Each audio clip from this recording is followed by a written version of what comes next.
اعوذ باللہ من الشیطان الرجیم بسم اللہ الرحمن الرحیم۔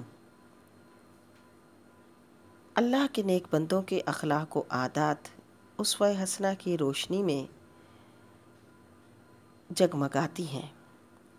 یہی وجہ ہے کہ وہ اخلاق و عادات کا اعلیٰ نمونہ ہوتے ہیں۔ حضور سیدی داتا گنج بخش رحمۃ اللہ علیہ، آپ میں بھی وہ تمام اوصاف اور خوبیاں موجود تھیں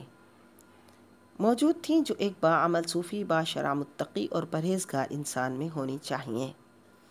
آپ کے اخلاق حسنہ ہی کا تو نتیجہ تھا کہ لوگ جوق در جوق اسلام میں داخل ہونے لگے۔ آپ کی گفتگو میں بہت نرمی اور حلاوت تھی۔ آپ ہر کسی سے اچھی بات کہتے تھے، شیریں بیانی تھی۔ جو آپ کے نزدیک آتا وہ آپ کی باتوں سے متاثر ہوئے بغیر نہ رہتا۔ عفو درگزر کا معاملہ فرماتے تھے۔ لوگ آپ کے جان کے دشمن بنے، آپ نے لوگوں کی مخالفت کا سامنا کیا مگر ہمیشہ درگزر سے کام لیا۔ سخاوت و فیاضی کا مظاہرہ کیا، بہت دریا دل تھے، جو ہوتا دے دیتے۔ اپنے پاس ہوتے ہوئے کسی کو دینے سے کبھی گریز نہیں فرماتے۔ آپ فرماتے ہیں کہ ایک مرتبہ میں عراق کے علاقے میں دنیا کی طلب اور اسے خرچ کرنے میں کافی بڑھ گیا، یعنی ظاہری لوگ میرے پاس آتے تھے، میں ان کو دیتا رہا، جس کی وجہ سے مجھ پر قرض ہو گیا، کیونکہ جب کسی کو کوئی ضرورت ہوتی وہ میرے پاس آ جاتا۔ میں لوگوں کی ضروریات پوری کرنے کی فکر میں الجھ کر رہ گیا۔ بزرگان وقت میں سے ایک بزرگ نے مجھے لکھا، دیکھو بیٹا، اللہ تعالیٰ سے اپنے دل کو ہٹا کر ایسے لوگوں کی دلداری میں مصروف نہ کرو جو خواہشات میں مشغول ہیں۔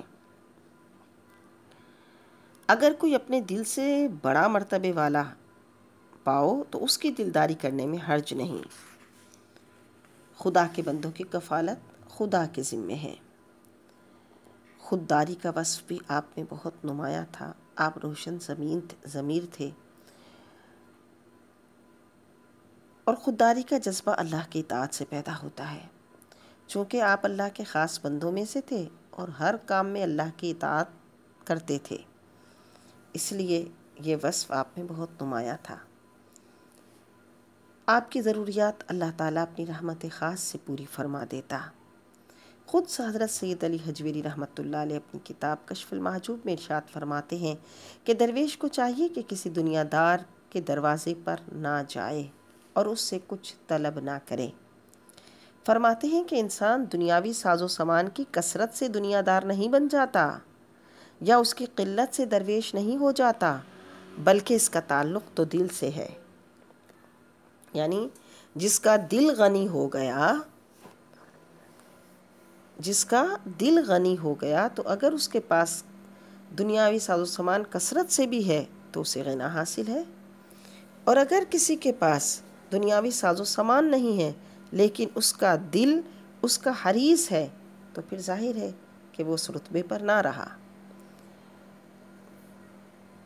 آپ فرماتے ہیں، اے غافل، میں اور خودی کو چھوڑ دے، مرد راہ بن، دوسرے کا حق نہ مار، دولت دنیا کو غریبوں پر لٹا، ورنہ یہ قبر میں کیڑے بن کر تجھے کھائے گی، اور اگر اس کو لٹاتا رہا تو تیری دوست بن جائے گی۔ تیرے ہاتھ پاؤں تیرے دشمن ہیں، جب تو مر جائے گا تو تیرے ہاتھ پاؤں آنکھیں گواہی دیں گے تیرے خلاف۔ بری جگہ گئے، بری نگاہ ڈالی، دوسرے کی چیز اٹھائی، بس کسی کی چیز کی خواہش نہ کر، گناہوں پر دن رات توبہ کر، استاد کے حق کا خیال رکھ، مخلوق خدا پر رحم کر، حرام مت کھا، بے عزتی کی جگہ پر قدم نہ رکھ، اور عزت کرنے والے کے پاس بیٹھ۔ آپ نے اپنے نفس کو کبھی آرام اور راحت و آسائش میں نہ رکھا، بلکہ جنگلوں، صحراؤں، بیابانوں میں تحصیل علم اور بزرگان دین کی زیارت فرماتے رہے اور لوگوں کو فیض پہنچا